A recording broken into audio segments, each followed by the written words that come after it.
habían pasado hace algunas décadas y no las habíamos vivido, como tú habías dicho anteriormente, en la candela, pero que en este momento nos tocó vivirlas, nos tocó armarnos una cantidad de herramientas. Sí. Y pues es un reto, como te estoy diciendo. Hay mucha información. Y hay mucha información y mucha que es útil también. Exacto, hay mucha información que es útil y hay otra información que pues se puede también leer, pero hay que entender que hay que discriminar, hay que tener sus propias fuentes digamos, de información veraz. Y yo soy partidaria de que cuando hay incertidumbre y se sabe poco de algo, todo es posible. Es decir, pueden surgir muchas teorías. El tema es que de esas teorías ya hay unas que con ciencia sólida se han refutado y hay otras en las que se está diciendo, bueno, no lo sabemos muy bien, pero a medida que pasa el tiempo, pues podemos tener algunas respuestas. Y otras en las que simplemente se dice, mira, esto no es así y tenemos cómo demostrarlo. Esto empezó apenas, la notificación que salió de Wuhan en China fue el 31 de diciembre. Correcto. Se ha especulado sobre el real comienzo de todos estos casos de una neumonía de aparente origen viral. Las neumonías pueden ser bacterianas, pueden ser por hongos, y eso hay que aclararlo. Y en este caso es una neumonía causada por un virus. Okay. Yo creo que otra de las ideas importantes que hay que tener es que los coronavirus, como familia, no son una familia nueva de virus. Y ellos existen desde hace algún tiempo y han estado incluso infectando a los humanos de manera periódica, sobre todo en aquellos países donde las estaciones son muy marcadas hacia las épocas de invierno. Vale. Estos son un grupo de coronavirus que pueden causar una gripe, que pueden comportarse incluso como la influenza, quizás un poco menos severo, u otros virus. Entonces, los coronavirus como familia no son nuevos y eso es importante tenerlo claro. Sí. ¿Qué sí llama la atención? Que en las últimas décadas ha habido algo que se llama un salto zoonótico o filogenético. Una zoonosis es una infección que normalmente afectaba a animales y por alguna razón salta o brinca a infectar humanos. ¿El virus hace un cambio o una mutación para adaptarse a la célula del humano? Algunas veces eso puede pasar, sí puede ser por mutaciones, y otras veces es simplemente porque se rompe la barrera y por alguna razón el mismo virus pasa al humano. Vale, o sea, pero que se puede comportar un virus que ataca a un animal, se puede perfectamente, si entra en el sistema humano. No todos, porque hay algunos que están de alguna manera hechos o su estructura es específica para ese reservorio animal y no pueden vivir en otra especie o en otro organismo. Pero los coronavirus son de circulación, digamos, muy habitual entre algunos animales, entre ellos está el murciélago, que cabe destacar que es muy buen vector de algunos virus, también el virus de la rabia y otros virus. Algunos lo afectan a él para que se enferme el murciélago y otros simplemente él nos sirve de reservorio o para llevarlo de un lado a otro. De vehículo. Con este coronavirus, que es el nuevo coronavirus que se ha acordado en la comunidad científica llamarle COVID-19, la D al final es de disease o enfermedad en inglés. ¿Ok? Pero por fines prácticos se acordó llamarle COVID-19.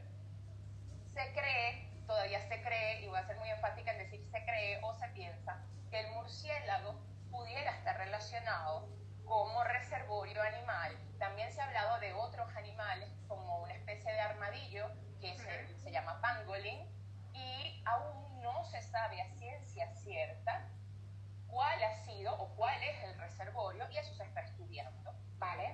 Los primeros casos que hubo en China tenían en común un mercado de alimentos que provenían del mar y que además tenían también algunos animales exóticos. Y aquí también quiero hacer otro inciso. Sí, porque perdóname, porque tranquila. esto es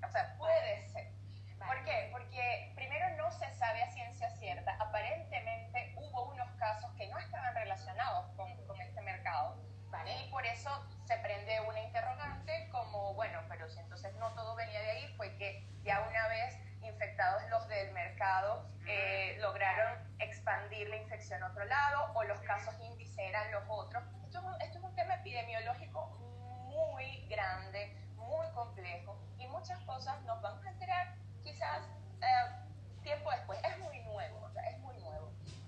Aquí sí quiero llamar un poco yo a la reflexión. Estas personas en esos lugares, por ejemplo, en Wuhan, en China, sí, pueden tener estos hábitos exóticos para nosotros de alimentación.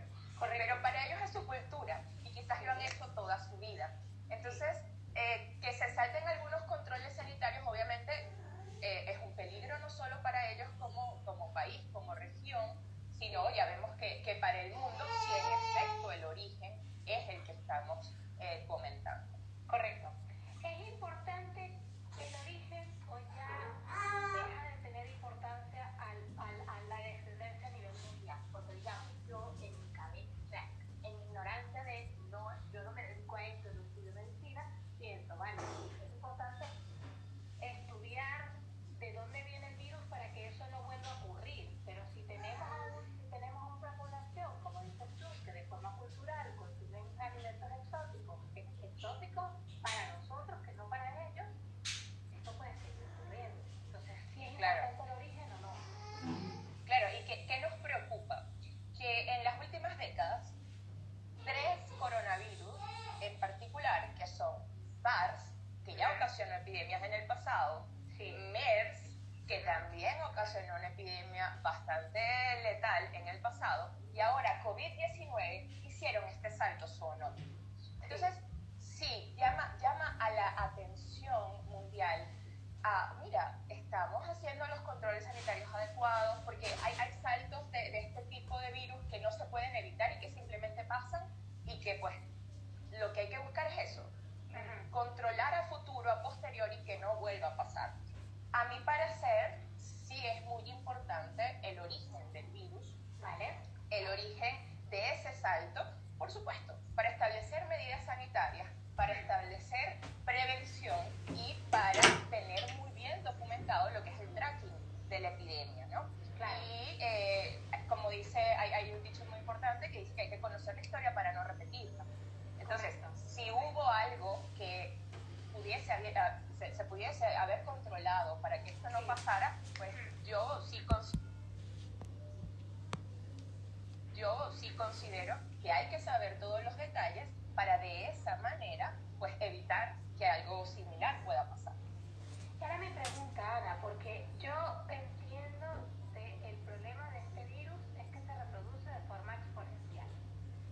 Me sorprende muchísimo que aquí en España, o sea, claro, tú estás pegado a Italia.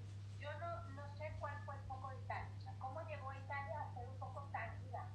No, esta parte todavía no la entendí. Porque no sé si es que no está la información completa o esto todavía falta mucho por salir a la luz, digamos. Pero sí es verdad que aquí en España todo el que iba a Italia estaba contaminado. O sea, era como, yo voy a Italia y porque yo tengo el sello del pasaporte yo ya tengo coronavirus. ¿Verdad? Exacto. O sea, gente que fue, fíjate. Hubo un juego de un equipo español en Italia. Sí. Fueron los narradores de televisión que tuviste. Pero los narradores de televisión no estaban en el propio juego, no estaban en el público. Vinieron todos con coronavirus. Entonces, todo el que iba a Italia aquí ya estaba y tenía coronavirus asociado. ¿Por qué es tan contagioso? Porque entiendo yo que no es aéreo, que tú dices, no es que lo tienes en el aire y entonces ahí te queda. A eso vamos. Hay varios factores y voy a tratar de responder tu pregunta en orden, porque para esa pregunta, que es muy común, hay varias respuestas. La primera es que cuando se diagnostica el primer caso en una región, en una ciudad, en una localidad, se cree que el virus ha podido estar circulando 2 o 3 semanas previas. De acuerdo. Entonces, el primero que da síntomas graves, por ahí los enteramos.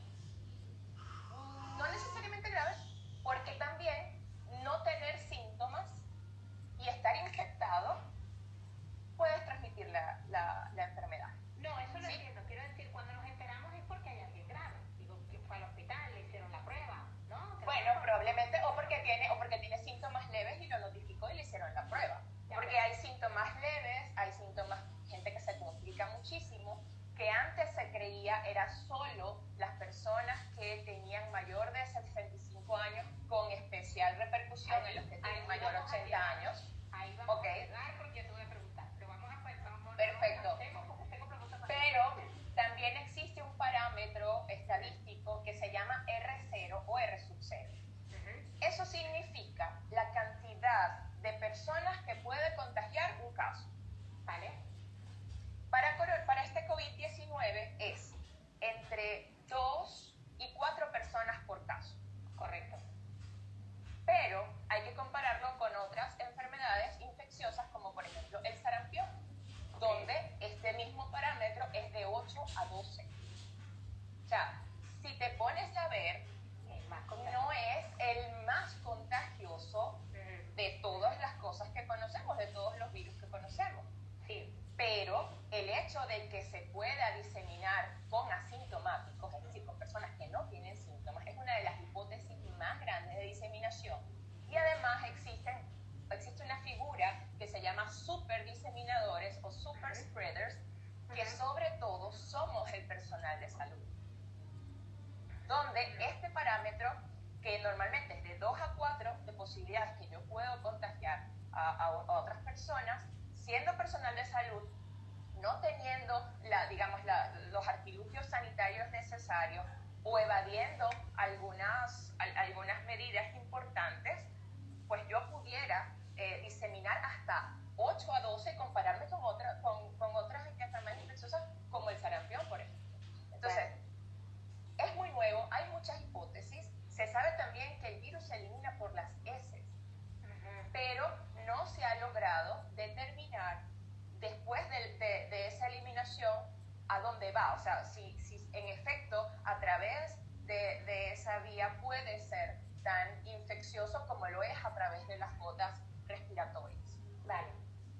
Entonces, pero entonces, ¿por qué es tan contagioso? O sea, entiendo que lo es, pero es decir, porque yo pensaría, si es como un ébola, que la gente, o sea, con solo existir ya te podías contagiar y morirte, punto, ¿no? Era un poco lo que sucedía que era el ébola, que no tengo ni idea. ¿Por qué es tan contagioso si es solamente, digamos, por mucosa? No entiendo cómo puede, o sea, ser tan contagioso. Hace unas semanas se creía que no había transmisión aérea. Sin embargo, se publicó un artículo muy reciente en una revista científica muy sólida, donde se cree que puede haber incluso hasta un 3% de responsabilidad de transmisión aérea. Además, la supervivencia del virus en las superficies puede ser en látex hasta de 8 horas. Y en un momento se pensaba que el rango de supervivencia en superficies era tan amplio para diferentes materiales como 9 horas hasta 14 días. ¡Qué barbaridad! Entonces, cuando los rangos son tan amplios, es algo que tenemos que aprender a discriminar.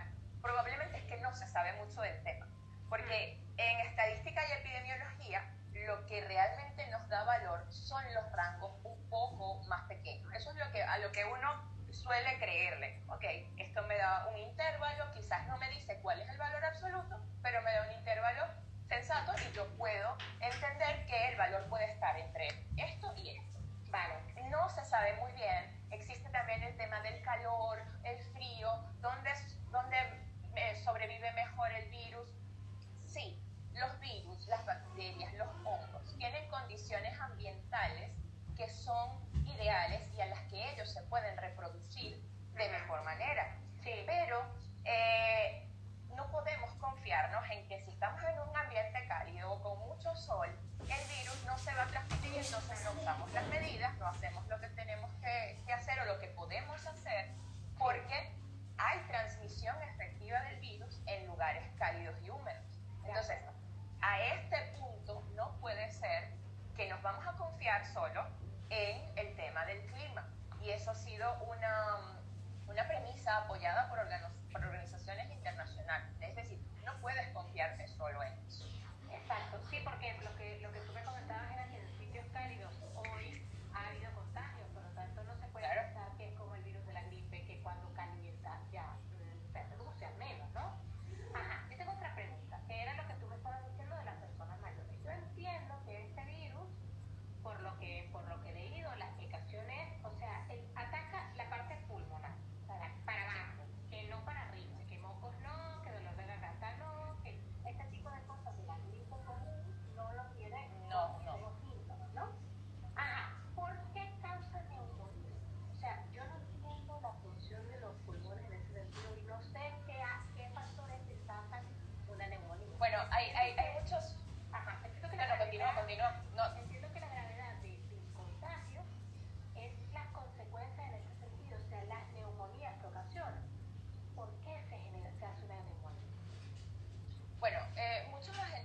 gaseosos tienen una predilección por la vía respiratoria.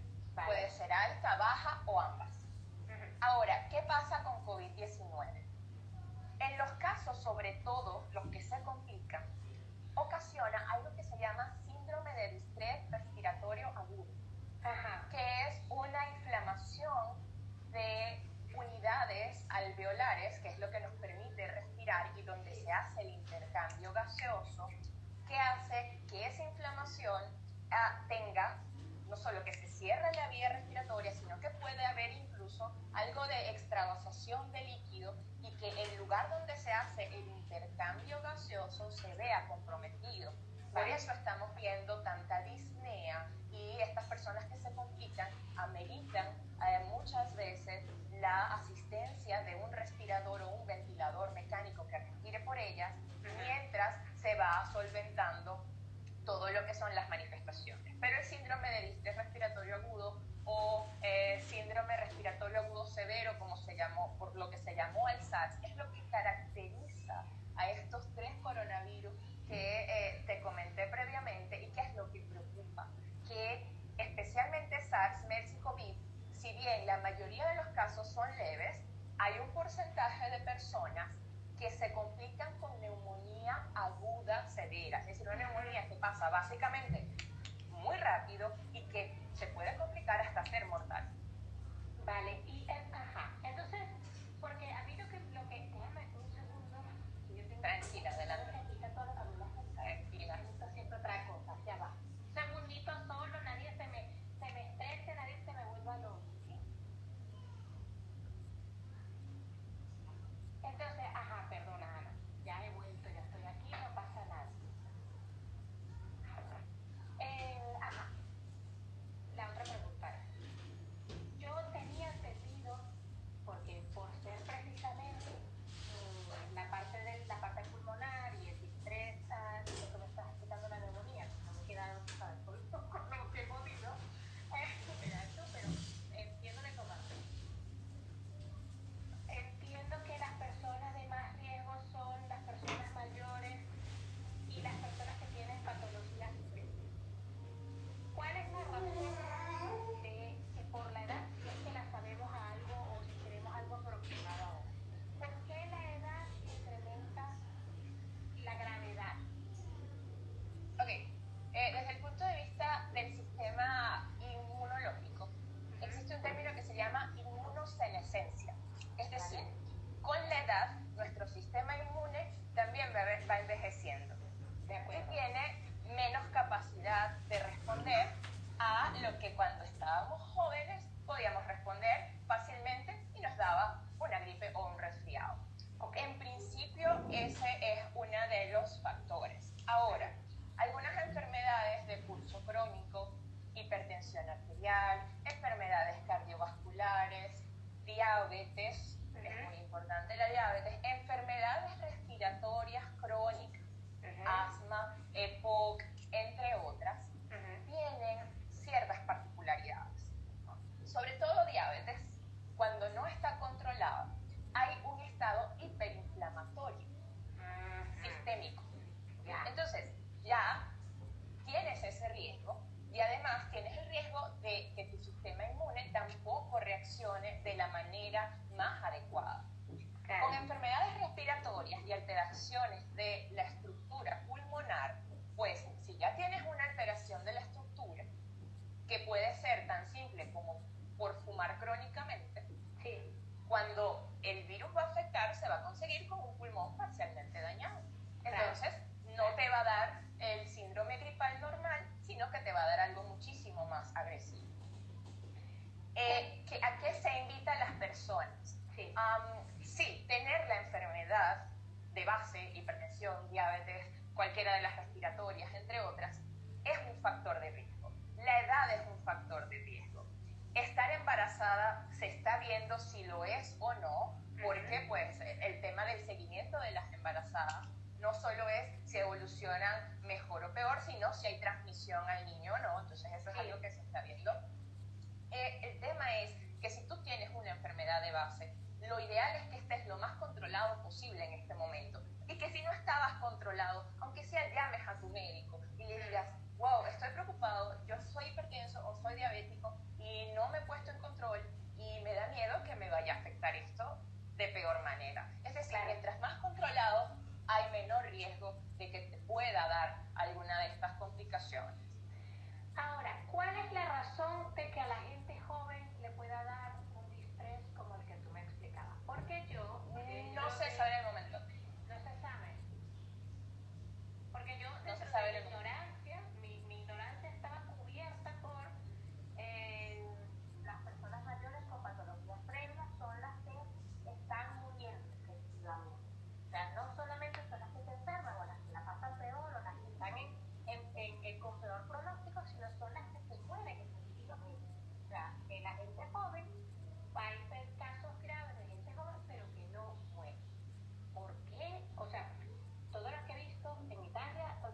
son del ejercicio de otros compañeros como uno que lo han logrado escribir y que han logrado relatar. Pero eso no quiere decir que vaya a ser la verdad absoluta. Es un poco así, claro, nos vamos son aproximaciones y guías. ¿Qué se ha dicho respecto a los casos de jóvenes o de personas que no cumplían estos criterios que hablamos antes para complicarse? Es que puede ser que tengan alguna patología de base y no lo sabían. Correcto, ¿vale? Eso puede ser. O que simplemente, por los reportes que teníamos anteriormente, no teníamos una distribución de casos que nos dejara saber todo respecto a todo el mundo y que esto es nuevo. Se han dicho algunas teorías como que, bueno, el virus mutó y se volvió más agresivo. No tenemos una documentación sobre esto. Todos los virus pueden mutar, todos los virus pueden tener modificaciones genéticas, pero en el momento pues no se cree que sea por una mutación. Sin embargo, eso está sobre la mesa y se está estudiando. Obviamente es un factor muy preocupante porque entonces no es que tú le habías dicho a los jóvenes exponte al virus para que te enfermes, no, igual te tenías que cuidar. Claro, exacto, igual te tenías que cuidar por la responsabilidad no solo de que pudieras enfermar, sino de enfermar a gente más susceptible. Claro. Pero este tema de puedes ahora incluso ser un caso letal siendo una persona joven y sin ninguna patología conocida, pues yo creo que tiene que prender un poco más las alarmas. Es muy nuevo, pasó recientemente estos reportes esta semana que está terminando y probablemente van a salir muchos reportes, sobre todo de lugares donde tienen más casos y donde la letalidad se ha disparado como es Italia. También sé que en España falleció una enfermera de 52 años. O sea, hay mucha información nueva que se sale de las curvas y de los digamos, de los parámetros y criterios que teníamos anteriormente, y esto va a seguir pasando, se va a surgir mucha información que hay que ver si es así para todo el mundo, si es así solo para una región por las características de su población. Sí. El sistema inmune es tan sensible que si tú no tienes una buena nutrición, tu sistema inmune puede estar comprometido también. Claro. Entonces hay que ver cómo se va a comportar en diferentes sitios y pues ya más adelante vamos a tener quizás más luces sobre eso. Hay que recordar que el hecho de que sea una pandemia, que es que hay transmisión del agente infeccioso efectiva y constante en los 5 continentes, no quiere decir que el virus se volvió más agresivo ni que la enfermedad en teoría va a ser diferente solo por denominarlo pandemia. Por eso si te pones a ver, las medidas siguen siendo las mismas. Lávate las manos, el distanciamiento social, cumple la cuarentena. Pero a su vez esto sí significa que hay varias epidemias en diferentes sitios, en diferentes fases, ocurriendo al mismo tiempo. Correcto. Y esto epidemiológicamente es un reto muy grande para las autoridades sanitarias a nivel mundial, porque tienes que estar monitorizando muchas epidemias al mismo tiempo que te hacen la pandemia. Exactamente. Con la parte de las cámaras embarazadas, que es lo que a mí me toca yo de estudiante, yo tengo la partita de 16 semanas, cuando yo fui a la semana 13 a mi control, estaba empezando a sonar el tema de Italia. Yo le pregunté al ginecólogo y le dije, mira, ¿de qué me tengo que preocupar? Y me dijo, de nada. Yo, vale, bueno, estupendo, todavía no había medidas de restricción en ninguna parte, ni siquiera en mitad, ¿vale? Claro, como ha habido, luego te explicaré un poco cómo está en España, pero como hay restricción de todo tipo, yo pensaba que el control de la de semana 17, porque me lo hicieron como con una semana tarde, no me lo iban a hacer. Porque, claro, pensé, esto es la semana que viene, estamos muy juntos.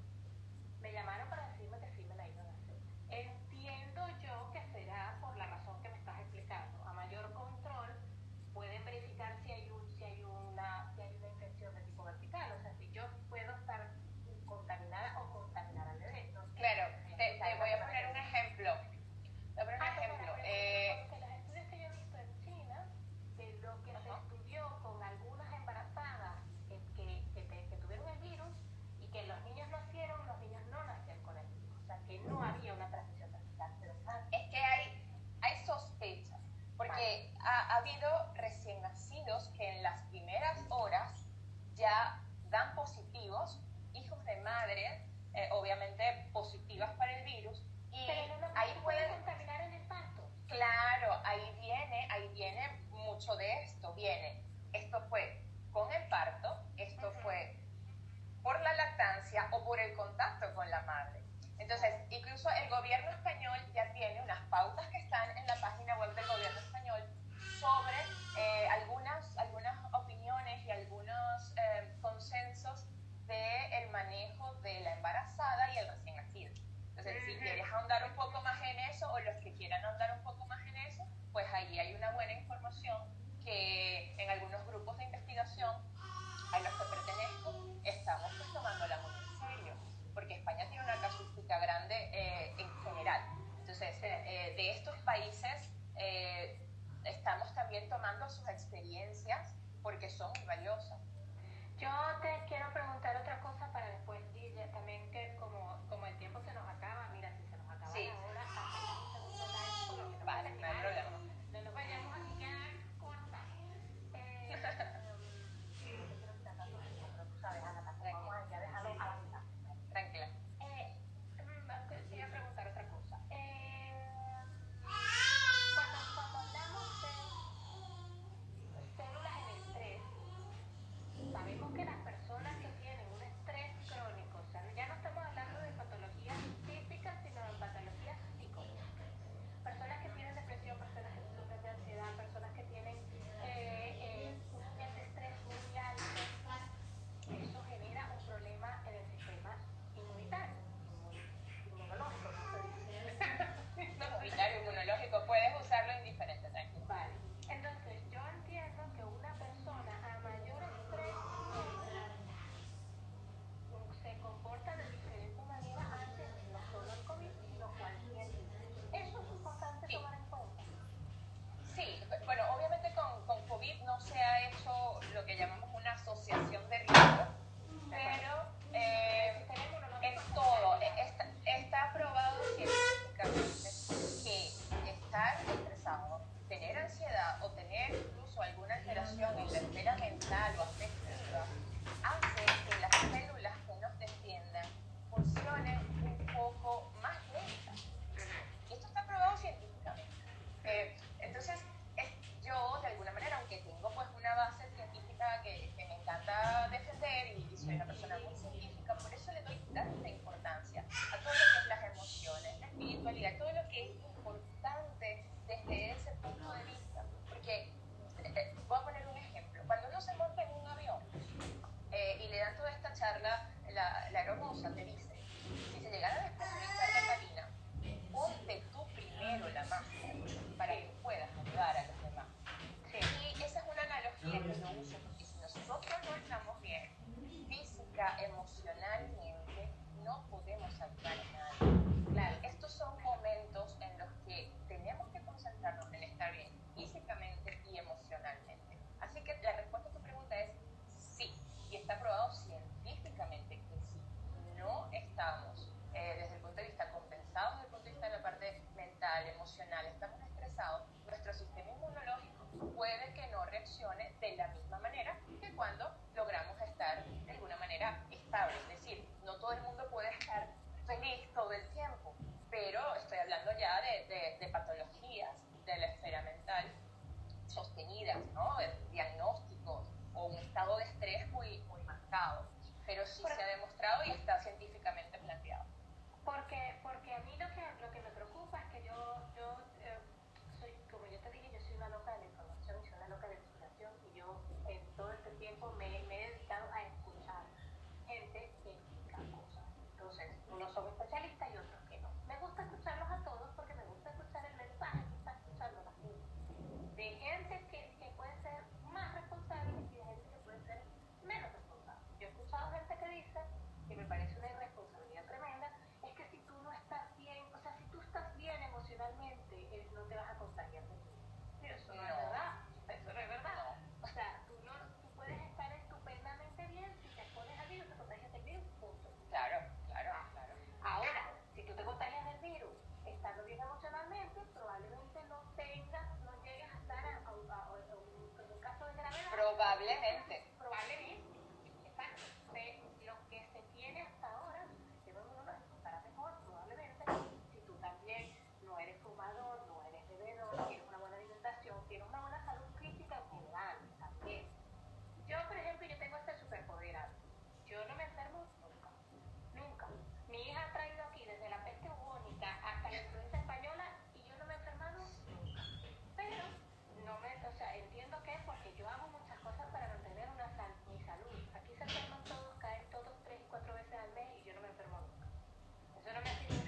haya dejado otra persona, te la pasas por los ojos, te la pasas por la nariz o la boca, te puedes contagiar.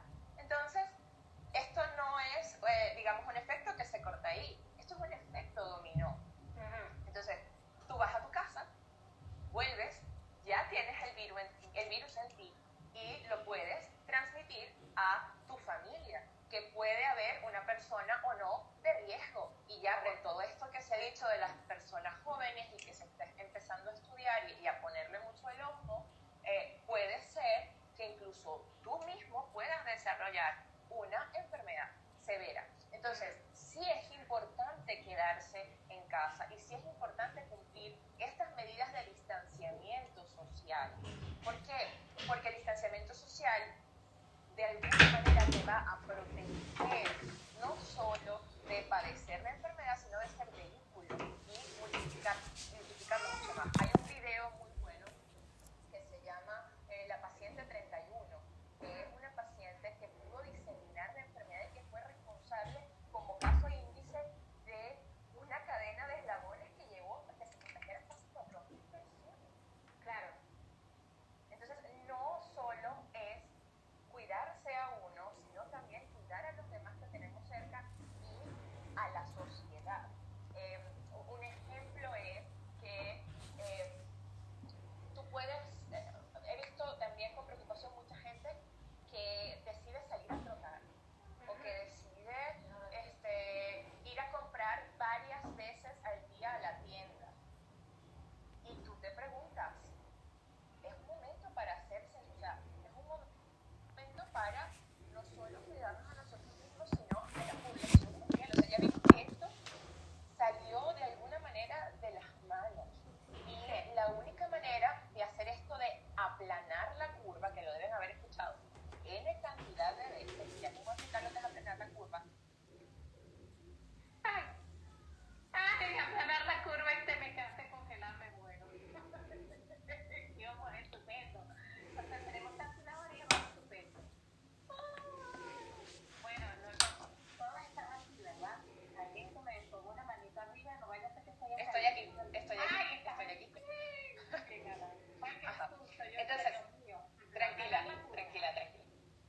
Aplanar la curva es, los hospitales y los centros de salud a nivel mundial tienen capacidades de resolución.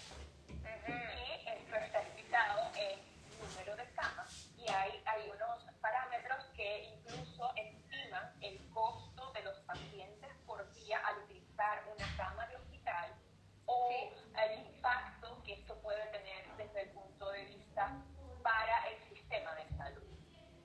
¿Qué pasa? Tenemos la curva de la cantidad de camas de hospital que pueden llenarse no solo con COVID, sino con otras patologías, otras enfermedades, porque a la par de que está pasando el COVID, alguien le puede dar apendicitis, alguien le puede dar un infarto, le puede dar cualquier otra cosa que va a meritar una cama de hospital. Entonces, tú sales, te contagias a un montón de gente, se vuelve todo un ciclo y probablemente alguna o varias de esas personas van a necesitar una cama de hospital. Si se tornan graves, van a necesitar una cama de terapia intensiva con un ventilador mecánico, que también están bien estipuladas por hospital. Si la curva de casos, que es lo que ha pasado en lugares donde hay casos, digamos, empieza una pequeña curva que va subiendo y hace una explosión de casos casi de manera vertical, supera la capacidad que tiene tu hospital para atender. En cambio, si se cumplen las medidas de distanciamiento social, le damos un poco de respiro al sistema sanitario, porque sí, van a llegar casos, pero de una manera más lineal y probablemente se van a poder ir dando de alta personas y van a poder llegar otras. A eso se refiere aplanar la curva. Al quedarnos en casa y cumplir las medidas como el lavado de manos, el uso alternativo de antibacteriales, entre otras, no contribuimos a el contagio ni nuestro ni de más personas y de alguna manera contribuimos a desahogar el sistema de salud que es finito. O sea, el sistema de salud que todos tenemos en nuestros lugares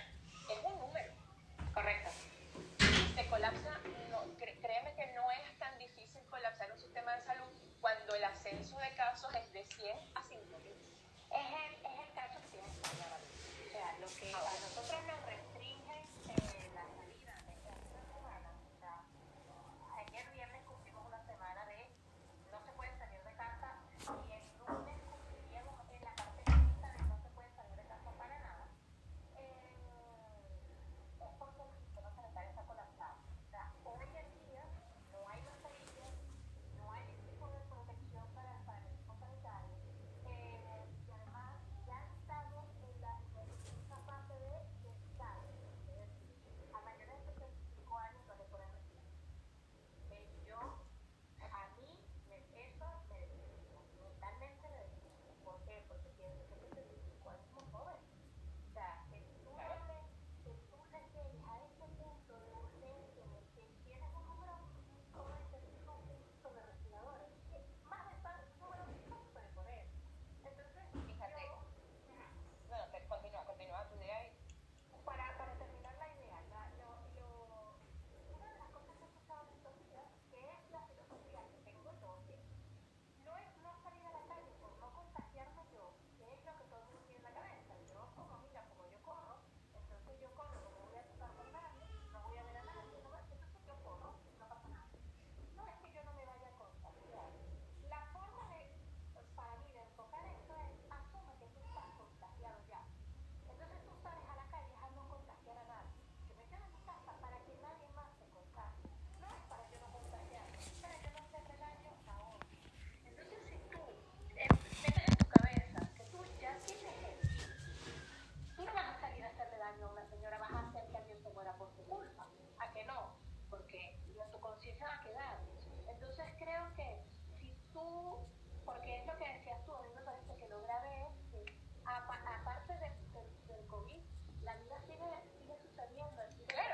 Claro, las emergencias siguen pasando. Y los tratamientos de oncología y los tratamientos de todo tipo de cosas tienen que seguir sucediendo y no se da abasto el sistema sanitario.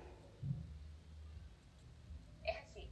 Y otra cosa es que tenemos que aprender de las experiencias, de los aciertos y desaciertos de los otros países que han tenido muchos casos. Y por eso yo creo que las medidas tienen que ser estrictas, así tengas un solo caso. Claro. Y esta es una crítica no solo mía, de mucha parte de la comunidad científica, a países donde como tienen un caso, no hacen las medidas estrictas. Porque España llegó tarde. ¿qué vas a esperar? España llegó muy tarde a eso. O sea, España tenía que haber reaccionado muchísimo antes porque lo que pasa es que aquí estamos en un gobierno socialista con gente bolivariana en la sede. Entonces no voy a entrar en detalle, pero es así. Claro. Aquí vale mucho más la propaganda y el esconder las cosas que decir, vamos de una vez a enfrentar el problema. Ahora, tengo varias preguntas más para ti. Vale. Si tú eres un personal sanitario, es una pregunta que me hicieron a mí. Si tú eres un personal sanitario y tú tienes que irte a tu casa, porque tú te quitas tu equipo de trabajo y tú te vas a tu casa, ¿qué medidas debes tomar antes de irte a casa y estando en tu casa? Porque tú eres una posible portadora. Si no eres portadora, al menos estás más en riesgo de contaminarte. Claro, has estado en un ambiente con casos. Bueno, lo primero que hay que dejar claro es que si el equipo de protección personal, que no solo incluye las mascarillas y que depende también del procedimiento o la interacción que vayas a tener con el paciente, porque hay procedimientos que hacen que haya más fluidos que otros, y eso hay que tenerlo claro, normalmente minimiza el riesgo de contagio y de contaminación de superficies. Lo ideal, por supuesto, es que si llevas la ropa debajo, una ropa que te vayas a llevar a casa, pues tienes que dejarla, igual que o envolverla y lavarla con las medidas que se indican. La mayoría de los hospitales que aún tienen equipos de protección personal, porque esto no está pasando solo en España, está pasando en el mundo entero. Hay escasez de equipos de protección personal y se cree que es por el uso desmesurado de algunos equipos que son solo o que están indicados solo para ciertas situaciones y que se están usando masivamente también un poco por desconocimiento. ¿Pero qué puedes hacer? Pues si llevas ropa debajo del equipo que te colocaron para atender al paciente, independientemente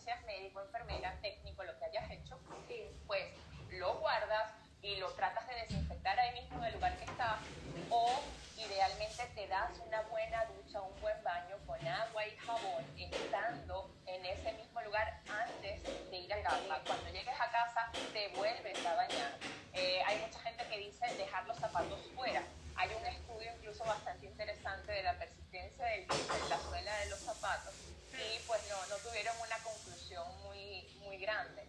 Pero las medidas digamos, de higiene y son básicamente un poco más estrictas con todo este tema del baño, de la desinfección, no llegues a abrazar a tus hijos directamente, la trata y por supuesto, si desarrollas síntomas, hay maneras de aislamiento domiciliario para quienes viven solos y para quienes viven acompañados. Esto está muy descrito. Yo tengo un caso de la hermana de una compañera mía de trabajo que ella, su hermana es enfermera y está contagiada del coronavirus y su pareja es conducta de ambulancia y está contagiado. Entonces ellos en casa tienen que estar aislados dentro de casa para no dañar el proceso de recuperación de ninguno porque entiendo que se fastidian los virus y los abortos. Ahora, esa es mi otra pregunta. ¿No desarrollamos inmunidad al virus? Todos los virus y la mayoría de los agentes infecciosos generan algo que se llama inmunidad temporal, ¿vale? Es decir, te dio la enfermedad y probablemente en las próximas semanas o meses no la vas a tener. Como esto es tan nuevo, no se sabe qué va a pasar con la inmunidad definitiva. De acuerdo.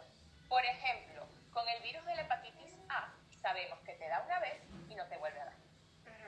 Pero eso ha sido resultado de que porque el virus de la hepatitis A sigue ocurriendo por muchas décadas y se ha ido siguiendo y se ve que las personas simplemente quedan inmunizadas de por vida. Con COVID-19 no se sabe si baja inmunidad total